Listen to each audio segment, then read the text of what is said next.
Apply the 10-minute rule. Listen to audiobooks.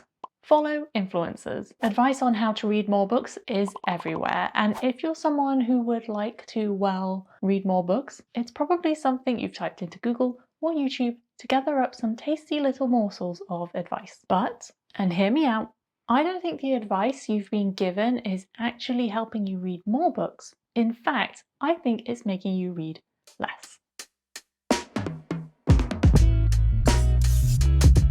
Book people, or avid readers, myself included, mean well. If you ask us, how can I fit more reading into my life, we'll probably jump at the chance to help, and we'll come up with any number of tips and strategies to help you do it. We want to help, and let's be honest, we love the idea of having a hand in someone becoming an avid reader. The more reader friends in our little cult, the better. But I look at this reading advice a little like the advice you get on YouTube about how to grow on YouTube. You watch these videos because you want advice from people who have achieved what you want to achieve. You want to learn from the experts. But for the most part, the advice that you get relates to that creator and their setup. What worked for them is unique, not only to their channel, but the time in which they saw success and a huge number of factors you'll not be able to see, and they might not even know about themselves. Reading habits are no different. They are built not just through trial and error, but also through life circumstances, how much reading they did growing up,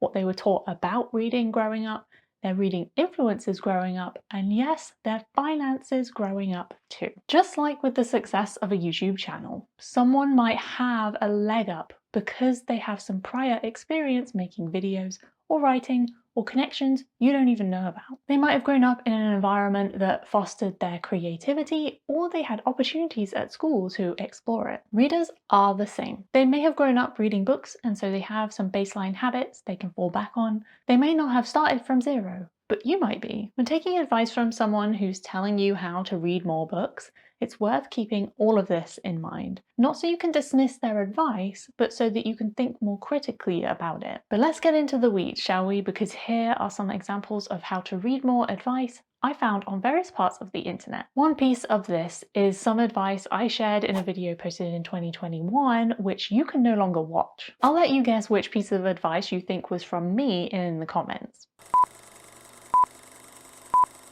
Okay, here we go. Habit stack. Read on your phone, make it a higher priority, place books in a physical place that you can most often go, set modest reading goals, read 20 pages a day, put your phone in another room, take a book everywhere you go, find books you genuinely enjoy, and try out audiobooks. The list goes on and on and on. None of this advice is bad. Some of it's actually pretty good. But what do you think that they all have in common? They're distracting. When was the last time you went down a rabbit hole looking at videos on how to create the most effective morning routine, or how to journal, or note take, or set up a reading journal? And then after you went down that rabbit hole, what happened? Did you feel overwhelmed and give up? Maybe you realized it was too much work and so you didn't bother trying. Or you tried to implement some of their techniques and felt jaded after because so many of them didn't work for you. So again, you gave up. It's frustrating, isn't it? To spend that much time researching and trying to find the perfect technique to help you finally just read more books. That's all you want. You just want to read, just a tad, just a smidge bit more. You have good intentions. You want to find time for more reading. The person delivering the advice has good intentions too.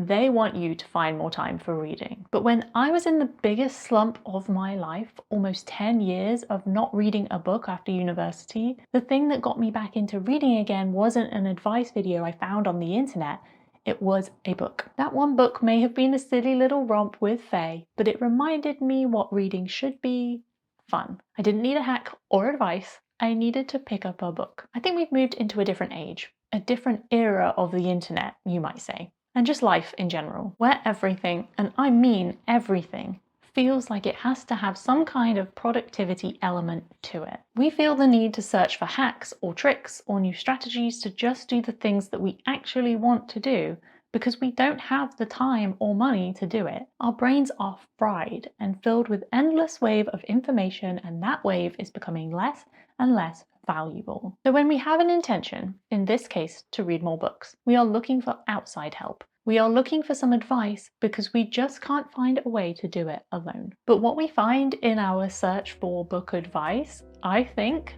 backfires. Instead, all we really need to do is give it a go. So my friend, let this be the last piece of how to read more books advice. Close this video and go use the time you would have spent researching advice to pick up your book and give it a read.